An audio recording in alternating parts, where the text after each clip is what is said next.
일본에서 노벨 의학 생리학상을 받은 교수가 최근 상황과 관련하여 한국에 대한 언급을 하여 일본 사회가 술렁입니다. 우선 일본 락그룹 엑스제팬의 요시케는 오래전부터 LA에 거주하며 자신이 설립한 자선 기관을 통해 다양한 기부 프로젝트를 하고 있는데, 한국에도 강원도 산불이나 서해안 기름 유출 사건 때 기부하는 등 친한파 연예인이죠. 그런데 이번에 일본에 위기가 왔다고 생각하여 프로젝트의 일환으로 기존에 친분이 있던 노벨상을 수상한 신야 교수와 자신의 유튜브 채널에서 현재 상황에 대한 해결책과 대응 방안에 관해서 진지하게 대담을 진행했습니다. 이곳에서 신야 교수는 현재 일본은 아무것도 하지 않고 있다고 일침을 놓으면서 안타까워합니다. 그러면서 가장 좋은 데이터를 가지고 있는 한국이 바로 옆에 있는데 일본은 도움을 구해야 한다고 말합니다. 아베 총리는 지금이라도 한국의 고개를 숙이고 한국의 도움을 구해야 한다고 파격적인 말까지 했습니다. 아베 총리는 도쿄올림픽 강행을 위해서 여러가지 대책을 내놓는다고 하고 있지만 그에 대해서 아무런 과학적인 근거가 없다는 것입니다. 그렇지만 다행히도 바로 옆에서 도와줄 수 있는 나라가 있기 때문에 지금이라도 고개를 숙여 한국과 협조해야 현재 상황을 개선할 수 있다고 강하게 주장하고 있는 것입니다.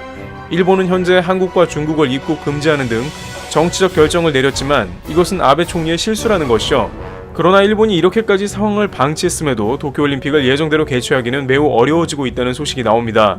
당장 캐나다가 가장 먼저 도쿄올림픽을 2021년으로 연장하지 않으면 선수단을 보내지 않겠다고 발표했습니다. 사실상 2020년 올림픽 보이콧이 시작되었다고 봐집니다. 로이터 등에 따르면 당장 캐나다 당국은 선수들이 중요하다며 이러한 결정을 내렸고, 올림픽이 올해 개최되어도 자신들은 선수들을 보내지 않겠다는 결정을 내렸다는 것입니다. 그런데 이것은 파이브 아이즈라고 불리우는 동맹체인 호주와 뉴질랜드에도 곧바로 영향을 준 것으로 파악됩니다. 안 그래도 호주는 올림픽 보이콧을 고려하고 있었는데 캐나다가 그런 식으로 나오자 뉴질랜드와 함께 올림픽과 패럴림픽을 동시에 보이콧을 선언한다는 뉴스가 전해옵니다. 동시다발로 올림픽 불참이 번져갑니다. 일각에서는 상황이 이렇게 되니 노벨상 수상자인 신야 교수가 한 말처럼 일본은 빨리 한국에 도움을 구하고 초반부터 한국처럼 대응을 했으면 어땠을까 하는 아쉬움이 남는 것입니다.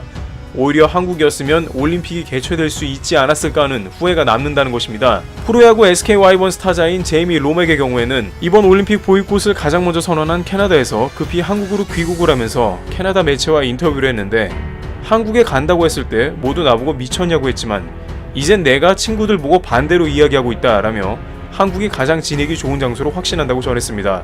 한국 생활을 이미 한 그는 캐나다는 취약하다고 전합니다. 게다가 IOC도 올림픽 연기 검토에 들어간다고 집행위원회가 밝혔습니다. 일본 당국의 의향을 존중한다고 해오던 그들은 막상 유럽과 미국 등에서의 올림픽 연기에 압박이 들어가자 도쿄올림픽 심의를 4주 안에 마치기로 했습니다. 이렇게 올림픽이 2021년으로 치러질 가능성이 매우 높아지며 일본은 초유의 올림픽 연기 사건을 맞게 되는 것입니다. 이미 몇몇 국가들은 기존 메달리스트 선수들이 올림픽 보이콧을 선언했고 선수들이 훈련도 불가능한 데다가 한국과 같이 골든타임을 놓친 일본 당국이 못 믿었다는 것이 대부분 해외 매체의 반응으로 전해지고 있습니다. 심지어 일본 국민들조차 70% 정도가 올림픽을 연기하는 것이 옳다고 나오는 상황이라 아베 내각에 찬물을 끼얹습니다. 그러나 한편으로는 여전히 성화봉성 행사도 진행하려고 준비 중이라 올림픽 연기 결정은 아직도 내려지지 않고 있습니다.